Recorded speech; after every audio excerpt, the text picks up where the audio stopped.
Hi, I'm Po-Shen Loh. Some of you might know me as a math professor at Carnegie Mellon University or the national coach of the US International Math Olympiad team. But I'm actually here to talk about Zoom. Have you ever been in a big Zoom meeting and it's really boring? I mean, is anyone else even here? Oh, apparently yes. You see, actually what we have just done is we have come up with a way to moderate Zoom chat. This is something which people have wanted to know how to do. And the answer was always it's not possible. You see, with Zoom chat, it used to be that if there are chat messages in there, then unfortunately they just immediately appear for everybody. And if there's something you don't like, you're stuck with it. And this made it so that, for example, in educational settings, if you had lots and lots of people who were in the same room, well, unfortunately, people would turn the chat off. And the moment you did that, then suddenly it turned really boring, because then you just have a whole bunch of black rectangles and nobody knows if anyone's even there. That's why moderation is such an important feature. And I'm happy to say that we've just figured out how to do this, and we're sharing this to anyone to use for free. Let me show you what it looks like right now. We're always working on improving this interface, and so this is just what it is today, right now. But the way this works is that when a message comes in, the message just walks its way up. It takes 10 seconds to walk its way all the way up. And when it's at the top, then it comes all the way down here. And then everyone can see it. Now, if a message comes in that you really like, that you don't want to wait so long for it to appear, you can just press the check. And when you press the check, that message just immediately jumps down, beating all of the other messages which were on their way up. And actually, when that happens, the person also gets an extra point of reputation. That's going to be useful later. Now, if you see a message that you don't like, all you have to do is to make sure that you press on the X.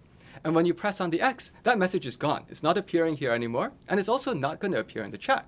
On the other hand, the other messages will continue to still appear in the chat. Now, we've also done something else to make sure the chat doesn't get overwhelmed. If suddenly there are lots and lots of messages which are all coming in at the same time, then what happens is that they actually all have to compete, because only one's going to appear for each one of the seconds. So for every second, only one message makes its way in. And which message? Actually, that's where the reputation comes in. That's where all of these stars come in. Whenever you have said something particularly good, if the moderator likes your message and you have more stars, you're more likely to appear. You're more likely to win if there happens to be this kind of a competition of multiple messages at the same time. But you see, what that's solving is it makes it so that this is always digestible. It doesn't ever get overrun by a huge flood. And if you ever run with a class that has 40 people inside it, that's a really important feature. That's actually game theory too, because the game theory here is it also incentivizes people not to spam.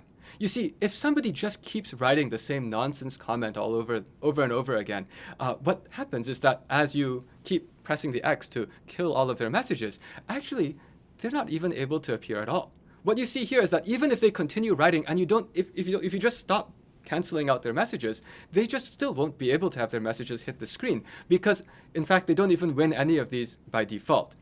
I say win because the way this works is every second there's a little competition to see which is the message that's going to make it all the way through. And by putting in this piece of game theory, suddenly everyone's incentive is actually to go and say something that might be productive. And what this lets you do is it lets you actually be a little bit more lenient even. You see, because sometimes when you're running a session or a meeting or running a class, you might not actually want to be that strict. Maybe you want to let people express themselves once in a while. And what this lets you do is it lets you safely do that. You get to have the control over when do you want to be tighter, when do you need to keep everyone more on track, and when do you want to relax a little bit so that people can actually enjoy the fact that they are around other people. Because I guess after all, we're all social creatures. And so this thing that we've just created was designed to make it so that these big, boring Zoom meetings could feel more communal, more like a community. And we've already been using this in some online math classes that I've launched. And we saw that this transformed what the interaction was between people who were teaching and all of the people who were inside the room. It actually turned these big Zoom meetings into something very lively.